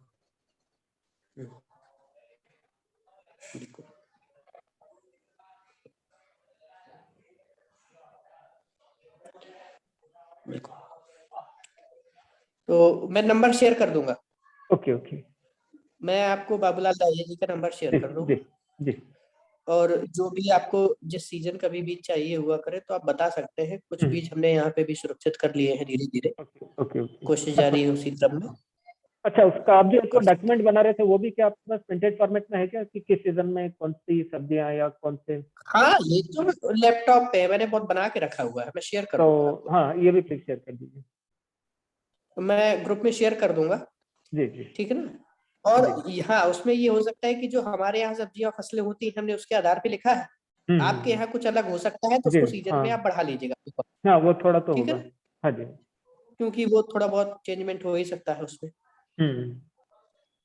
जी बिल्कुल। अभी हमारे यहाँ उसका सीजन चल रहा है, बीच में चला था पड़ोरे का सीजन। तो दुकान से मेरी हरे रंग की डिब्बी अचानक से बिकने लगी। अब वो कुंजड़े रहते थे तो मैंने कहा कि यार ये बताओ हरा रंग क्यों ले जाते हो। तो कहने लगे नहीं बिरयानी बना। तो दिमाग मेरा घुमा, मैंने कहा अरे बिरयानी हरे रंग की कौन खाता है, जर्दा भी बनाओगे तो मतलब, और काफी सारे पीले हो गया, नारंगी हो गया, कुछ तो ले जाओगे, हरा रंग ही क्यों बिक रहा है। सुबह सुबह दुकान खोलने की जिम्मेदारी मेरी थी। बहुत दिन बाद ध्यान गया, मैंने देखा कि वो हरा रंग पड़ोरे के पानी में डालते थे। पड़ोरा नहीं तो सब्जी, और उसको फिर वो पीला पीला हो जाता था तो उसको फिर हरा करके रखते थे। तो मतलब मेरी आंखों देखी बात है कि हम सब्जियों में और इस प्रकार का कितना विषैला खाना हम खा रहे हैं। स्टोव के ऊपर भी हरा रंग जहाँ होता से है ना नाला बह रहा। कई बार मतलब ऐसी सोच भी देखने को आई है कि उसके मुंह हरा हरा हो जाता है, हाथ के ऊपर उसको रगड़ो तो हाथ हरा। बिल्कुल। आज एक प्रॉब्लम तो ये है कि हम सिंथेटिक कलर्स और इसका इस्तेमाल करते हैं सब्जियों में। दूसरी प्रॉब्लम जो है ये है कि जो ज्यादा बड़े शहरों में जो सब्जी आती है तो वहां की जो सब्जी आती है वो जो शहरों के बड़े बड़े नाले होते हैं उस नाले के पानी से सींची पानी हुई से सब्जियां। बनती, राइट। मैंने कानपुर में देखा, मैंने दिल्ली में देखा, मैंने और कई जगह देखा, 2-3 जगह। तो वहां पे भी ऐसी प्रॉब्लम है कि उस नाले में क्या बह रहा है, कितना विषाक्त पदार्थ बह रहा है उसमें। तो हमारी जो अभी ज्यादातर जो हमको केमिकल मिल रहा है, हमको सब्जियों के माध्यम से ज्यादा ही मिल रहा है। तो हमारी पहली प्रायोरिटी ये बन जाए, और इस मीटिंग की सार्थकता भी ये हो जाए कि हमको कम से कम अपने किचन के लिए पहले अपनी हरी सब्जियों का इंतजाम हमको करना है, ये क्लैरिटी बन जाए। वो कैसे करना है, सभी लोगों की स्थितियां थोड़ी बहुत अलग हो सकती है, लेकिन बेसिक्स में वही है कि हमको करना है ना। तो एक छोटा किचन गार्डन जरूर बनाए जिसमें आप स्वयं ग्रो करें, तो आपको अच्छा भी लगेगा, कॉन्फिडेंस भी आएगा, और जो सब्जियों में हमारा सबसे ज्यादा पैसा भी जाता है और स्वास्थ्य भी जाता है, वो सब्जियों से जाता है।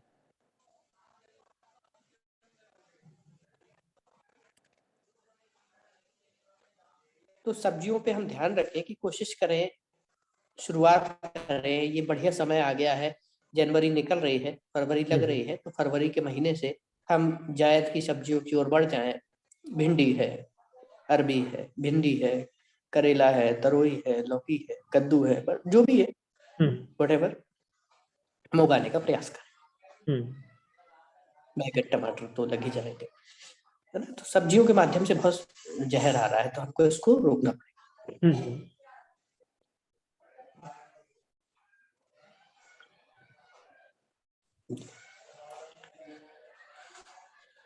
और इसके परिणाम हमको केवल शरीर तक नहीं दिखते, जो नहीं दिखते हैं तो पूरी की पूरी धरती असंतुलित हो रही है, वातावरण प्रदूषित हो रहा है, और जाने अनजाने हम अपने ही मिट्टी को, सही मायनों में हमारा मिट्टी हमारा वो संसाधन है जिसमें हमारी पीढ़ियां भी खा सकते हैं, सही मायनों में वो सही तरीके से ट्रीट हो। तो अभी तो हम ही उसको दूषित कर रहे हैं, तो आगे की क्या गारंटी दे सकते हैं। तो जितना भी हिस्सा हमारे क्षेत्र में है, हमारे अंडर में है, हम उसको सजाने की कोशिश करें। और खेती केवल एक उत्पादन का जरिया ना बने, खेती सही मायनों में जीने की एक कला और जीने का एक रास्ता दिखाए, इस प्रकार की खेती पद्धति की हमको शुरुआत करनी।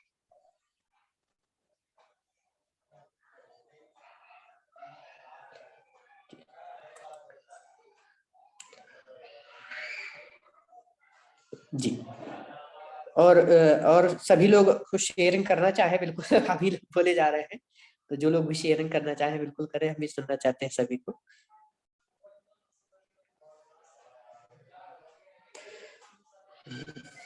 अरविंद जी, नहीं बोल रहे हैं? सुमित भाई। हाँ, मेरा, हम लोग जो पहले भी बैठक लिए थे उसमें वही था कि इसको एक ही इकाई माने, हमारे अलग अलग प्रयास को अलग अलग न रखें, अपने जो अच्छे अनुभव या बुरे अनुभव हैं वो साझा शेयर करें, ताकि रेप्लिकेट करने में इजी हो, गलती को रेप्लिकेट ना करें और अच्छे को रेप्लिकेट करने में मतलब इजी पड़े।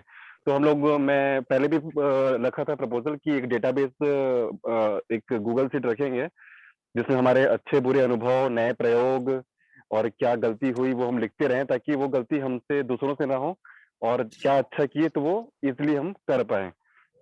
तो जैसा भी प्रयास हो अपने अपने स्तर पे वो हम साझा रखेंगे। मैंने अपना शेयर ड्राइव, गूगल ड्राइव भी शेयर किया हुआ था जिसमें डॉक्यूमेंट रखे हुए हैं, मैं उसको प्रॉपर कस्टमाइज करूंगा अलग अलग सेक्शन में।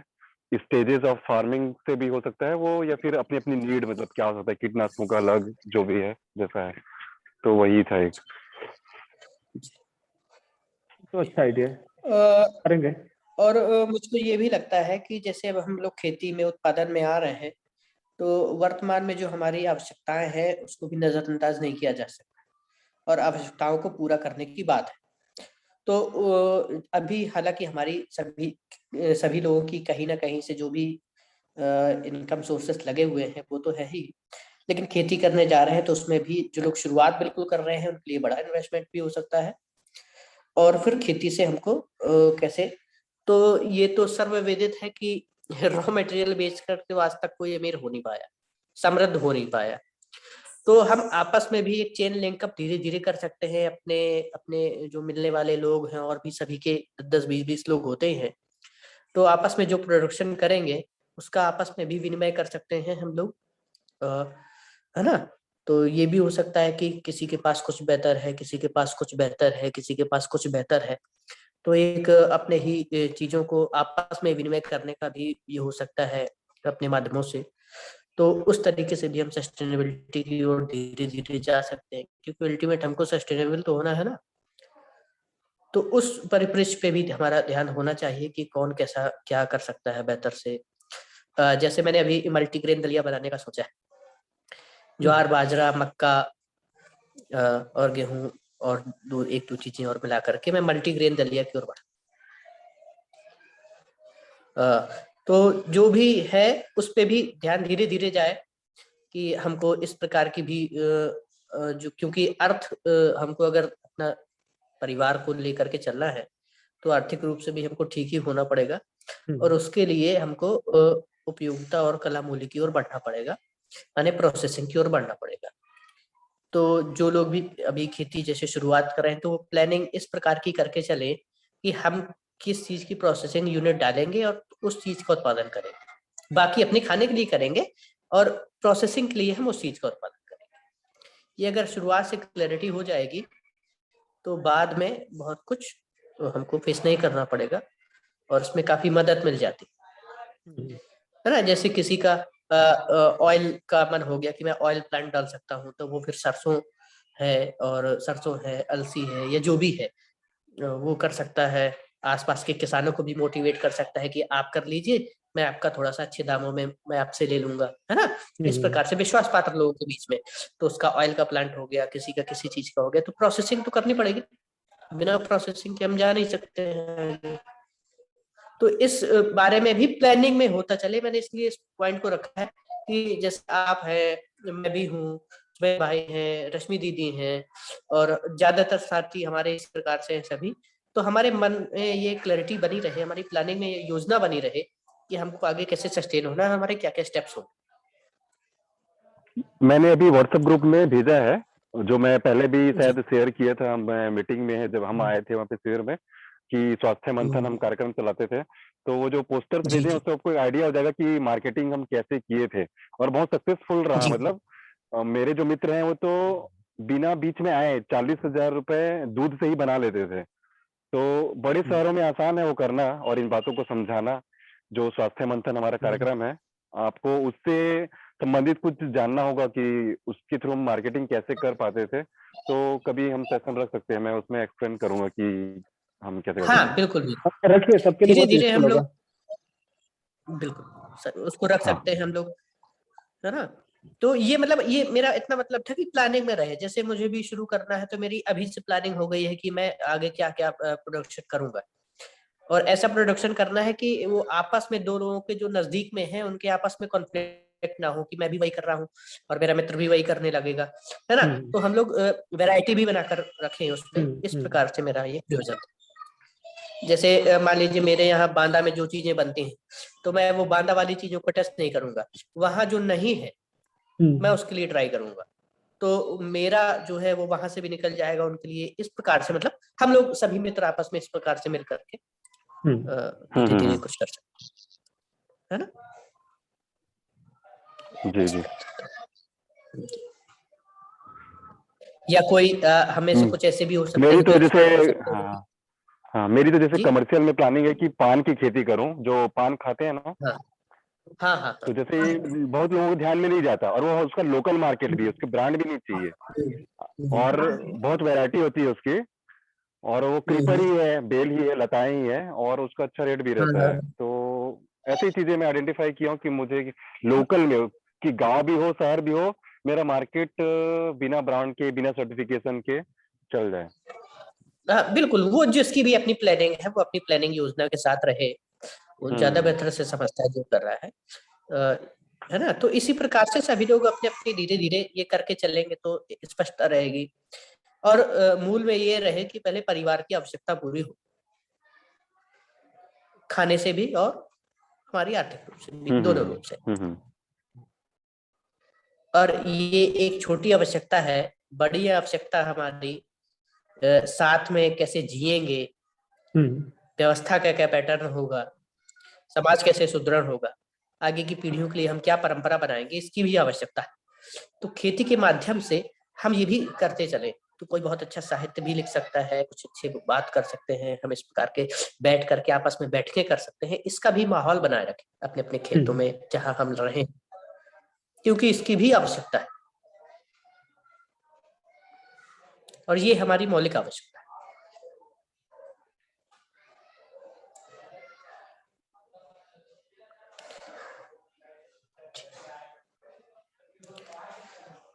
जी, और कोरोना कम होते ही थोड़ा इस बीच पड़ गया है। कोरोना कम होते ही मुझे लगता है कि एक बार हम लोग फिर से कोशिश करें कहीं 1-2 दिन के लिए फिर से मिलने की, तो फिर से किसी एक नए टॉपिक के साथ मिलेंगे तो एक तो अच्छी गैदरिंग भी हो सकती है, कुछ नए साथी हर बार अब बढ़ते हैं। बेहतर होगा ना, हाँ, अब बेहतर होगा कि किसी के फार्म में जाके जुड़े और एक वॉलंटियर वर्क भी हो किसी नए के जो नया बिल्कुल शुरू कर रहा है, तो एक हाँ बिल्कुल। बल भी मिलेगा उसको। जैसे अगर कोशिश कर सकते हैं कि लखनऊ के पास शेखर भैया का फार्म है और उनके पास गौशाला का बड़ा प्रबंधन का कार्य, तो जिनको गायों के अरेंजमेंट से लेकर के और इस प्रकार का करना है, तो शेखर भैया के यहाँ भी 2 दिन का रुका जा सकता है, उनके यहाँ पूरी व्यवस्थाएं हैं। या कोई और भी हो जो अपने यहाँ आमंत्रित कर सकता है तो उसके यहाँ भी चला जा सकता है, या फार्म में ना सही कोई अपने यहाँ इस प्रकार से बैठक के लिए या इस प्रकार से, है ना। और नहीं तो हमारा बांधा तो बना बनाया है, तो जैसे भी हो हम लोग आपस में तय कर सकते हैं। मेरा एक सुझाव था कि शेखर भैया का फार्म है, इस प्रकार के और भी लोग होंगे बहुत सारे, तो समय समय पे धीरे धीरे मिलते रहेंगे तो आपस में ये लगता रहेगा कि हम बहुत सारे लोग हैं और मनोबल बना रहता है।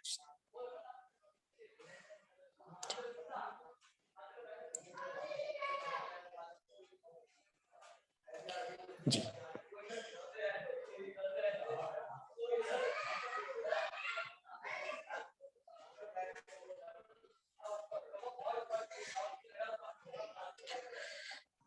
ये ठीक था ना आज का? ओके, हाँ 7:15 बज गए करीब। और जी, तो अरविंद जी, अरुण जी कुछ शेयर करना चाहते हैं तो उनको सुन लो। जी, जी, बिल्कुल, जो लोग भी शेयर करना चाहते हैं सभी को सुना जाए और उसके बाद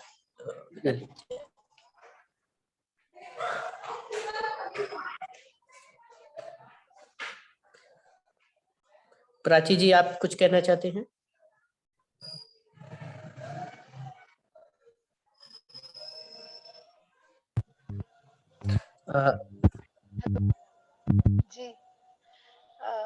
जी एक्चुअली ये मीटिंग अटेंड करके मुझे फार्मिंग के बारे में कुछ स्पेसिफिक के बारे में डिस्कशन पता चला जैसे प्राची जी कुछ आपके प्राची जी मुझे लग रहा है कि ऑडियो में आपका प्रॉब्लम है, हेडफोन गड़बड़ कर रहा है। हेडफोन में कुछ प्रॉब्लम है। हेडफोन निकाल दीजिए, हेडफोन निकाल दीजिए। हाँ, अब अब अनम्यूट ठीक है। करके बोलिए।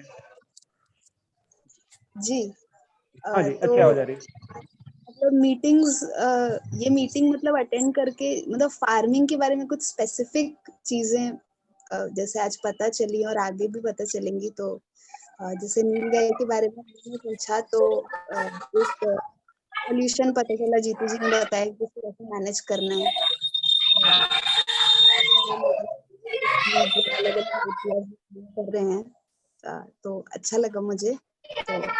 तो कांटेक्ट बना रहेगा तो मैं भी बहुत कुछ सीख पाऊंगी। तो थैंक यू सबको।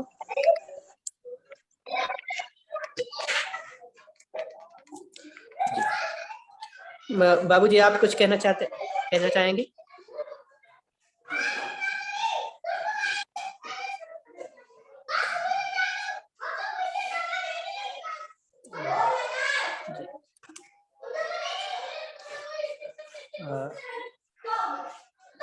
अरुण जी आप कुछ कहना चाहेंगे?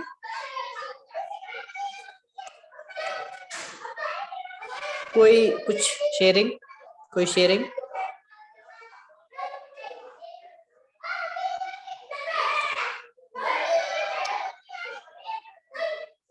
रश्मि दीदी?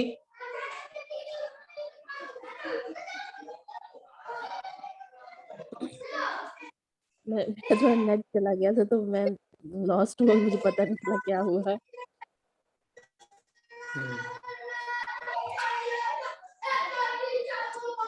अभी अभी अभी हम लोग को कुछ और चर्चा करनी है, या आज के लिए बस इतना ही? अब म्यूट है। जितेंद्र जी अनम्यूट करके बोलिए जी। आज का तो लगभग पूरा हो गया है, टाइमिंग भी हो गई है, तो आखिरी की शेयरिंग सभी की एक बार सुन ले, और आगे भी हम लोग लगातार रहेंगे। तो आज की शेयरिंग बस आप कुछ कहना चाहते हो? हाँ, मैं जैसे आज का सेशन बहुत अच्छा रहा, लेकिन अगर मतलब कि जैसे जो बिल्कुल न्यू जैसे हमारे जैसे लोग हैं, उनको बिल्कुल जैसे अमित सर ने बोला ना कि वो चरणबद्ध तरीका जो होता है, कि हर एक स्टेप वाइज जो होता है कि शुरुआत कैसे करनी है। जस्ट एक मतलब सबसे पहले क्या ला के रखे अपने खेत में, सबसे पहला जो मतलब कि जस्ट एक रॉ तरीके से अभी तो हमें जी जी पता है कि कैसे कैसे क्या करनी है। तो अगर हमको प्रॉपर अगर अगर हम फार्म डिजाइन कर रहे हैं, तो उसमें सबसे पहले प्लानिंग करने के बाद कि हाँ पेपर में अपनी डिजाइन बना लिए कि हमें ये बनाना है, इसके लिए इतनी जगह, इतना ये सब कुछ कर लिया। उसके बाद हम कैसे ऑन फील्ड जब उतर रहे हैं, तो हमें क्या क्या स्टेप्स लेने चाहिए। अगर हम पूरा प्री प्लान अच्छे से ही कर रहे हैं और कुछ भी और जो चीज़ अभी अवेलेबल नहीं है उसको बाद में होगा, तो उस चीज़ के लिए हम डिस्कशन कर सकते हैं कि बिल्कुल बिल्कुल शुरू से शुरुआत कैसे करनी है। तो वो भी अगले सेशंस में होगा, तो वो सबके लिए बेनिफिशियल रहेगा। दीदी आपके लिए तो काफी आसान है, आप पिछले दिनों कृष्णा जी के फॉर्म पे गई थी। हाँ हाँ, गई थी मैं। गई थी अभी भी उनके भी कल हाँ, हम तो जाते रहते हैं वहाँ पे बैट बॉल और ये सब खेल के आते हैं हम हाँ लोग। अभी कल उनकी भैया से शॉप पे लगातार इनॉग्रेशन है। हाँ, आप जानते हैं उन्हें? उनका तो अभी 1 साल का ही पूरा प्रोग्रेस है, आपने देखा ही एक बार। हाँ, मैं तो तो आप उन्होंने जुलाई में खरीदा था, मैं अगस्त में गई थी। हाँ अब और देखिए कि स्कूल भी उनका भी प्रोटेक्शन कितना दिन था। हुआ है, और धीरे हाँ, धीरे किस तरीके से शुरू किया है। तो आपके साथ इतने लोग खड़े हैं, हम तो आपके बगल में हाँ, हाँ, वो लगभग मतलब वो 80 किलोमीटर का बहुत हेल्प फर्क है केवल। करते हैं। ठीक वो ठीक है ना। अभी कल और उनके कृष्णा भी, इनॉग्रेशन है तो उनका। आप देखिए, एक तो दो चीजें, देखिए ऑन पेपर एक अलग बात होती है, वो होनी चाहिए, हम्म, लेकिन फील्ड पे जब उतरते हैं तो पहली चीज तो ये है कि खेत का टुकड़ा कौन सा है, और वहां पे आने जाने के लिए साधन वगैरह, रास्ता हम्म, वगैरह वो ठीक है कि, एक तो ये बात देखना है, ठीक हम्म, है ना। दूसरा ये देखना है हम्म, कि आसपास, उसके आसपास कोई जंगल वगैरह है या खेत ही है ना, खेत वगैरह हो रहा है उससे। हम्म, अगर देखिए जंगल है तो फिर जंगली जानवरों के हिसाब से फिर हमको डिजाइन करना पड़ेगा, और अगर हम्म, आसपास खेत है तो फिर खेती के पर्पज से ही हम लोग, मतलब है ना। एक तो ये, हम्म, और तीसरी महत्वपूर्ण, उसमें जो महत्वपूर्ण चीज है कि पानी के क्या संसाधन है। पानी अच्छा, अभी आपको अपना करना ही पड़ेगा। तो पानी की एक बार व्यवस्था हो गई, आपको ये पता है कि मान लीजिए हमारा पानी अगर अब हमको बगल से लेना है या हमारा अपना पानी है, फिर वो हम्म, तालाब वालाब बहुत बात का प्रोसेस, पहले तो पानी की व्यवस्था हाँ, करनी पड़ेगी ना। और एक आदमी वहां रुक कैसे जाए, उसके लिए लिविंग छोटा सा जो भी हो अच्छा। सकता है, वो कच्चा भी हो सकता है, या वो दोनों फिफ्टी मेरा एक फिफ्टी हो सवाल सकता ये है। है कि मतलब कि जो भी रहने का है वहां पर, वो उसी हम्म, जगह पे रखें, क्योंकि जो हमारी फील्ड है वो जहाँ गांव में सब लोग रहते हैं वो अलग है, और जो खेत है वो अलग है। तो उसी खेत में रहने का प्रबंध किया जाए, या क्योंकि देखिए हमारा गांव में दीदी, कोई अपना। अभी देखिए शुरुआत में तो मैं एकदम से नहीं कह सकता हूँ कि बिल्कुल खेत में आज चले जाइए। तो शुरुआत का हम्म, 1 डेढ़ साल आप वहाँ नजदीक में भी कहीं जहाँ ठीक हो, लेकिन जैसे ही आपका हो लगे, मतलब धीरे धीरे हम्म, फेंसिंग हो जाए, पानी हो जाए, और वो जगह आपको पता, देखो खेत भी बता देता है कि कौन सी खेत की जमीन ज्यादा अच्छी है।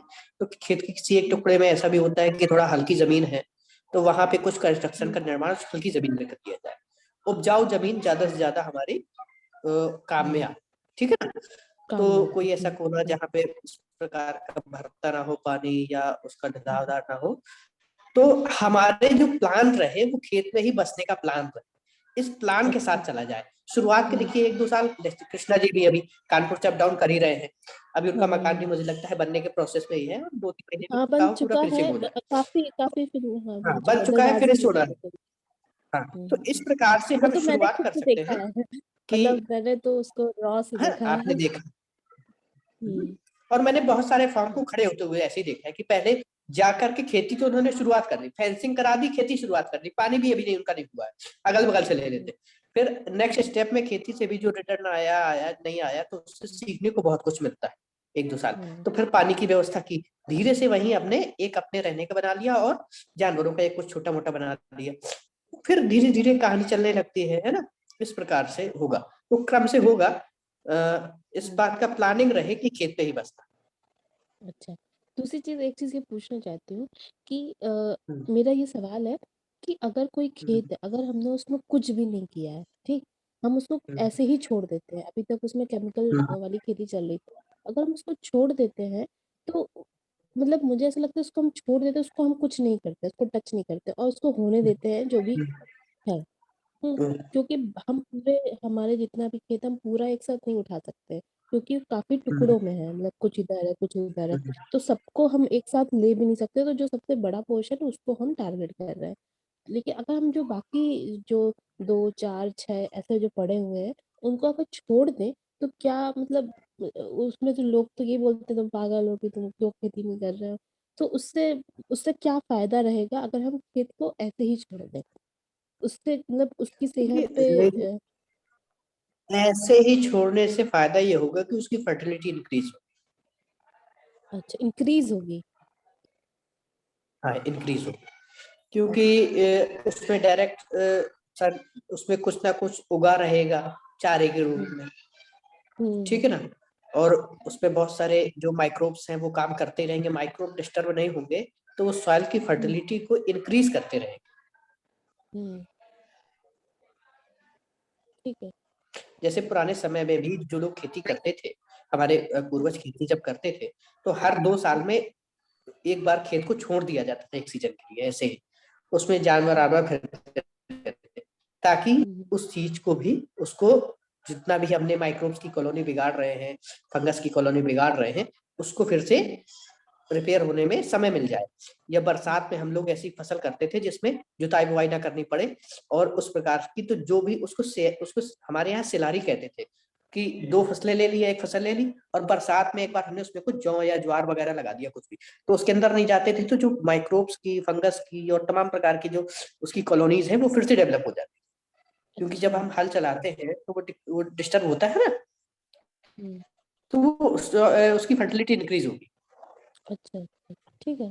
जितेंद्र जी, इसके बारे में शायद कुछ लोग ऐसा भी सुझाव देते हैं ना कि अगर आपको छोड़ना है तो कुछ उसमें फसल उगा दें जो शायद नाइट्रोजन वगैरह बढ़ाती है, कि कुछ फसल उगा दें और वो जब उग जाती है एक पर्टिकुलर स्टेज पे आने के बाद में फिर उसको पूरा मिट्टी में मिला दें, तो वो ऑटोमेटिक आपकी हाँ, वो हरी खाद का वो सनई और ढेंचा का लोग प्रयोग करते हैं, कि जैसे सनई उगा दी, ढेंचा उगा दिया, और उगाने के बाद थोड़ा बड़ा बड़ा होने के बाद उसपे हल से या ट्रैक्टर से चला करके फिर उसको मिट्टी में मिला दिया, तो मिट्टी में नाइट्रोजन की क्षमता बढ़ जाती है।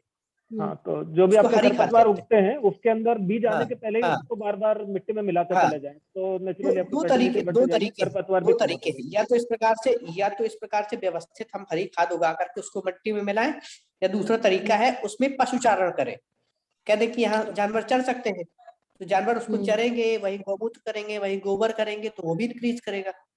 दोनों तरीके बेहतर। अच्छा, ठीक है। और आप प्लान बनाइए किसी दिन, कृष्णा जी, हम लोग सब मिलते हैं वहीं पे, है ना।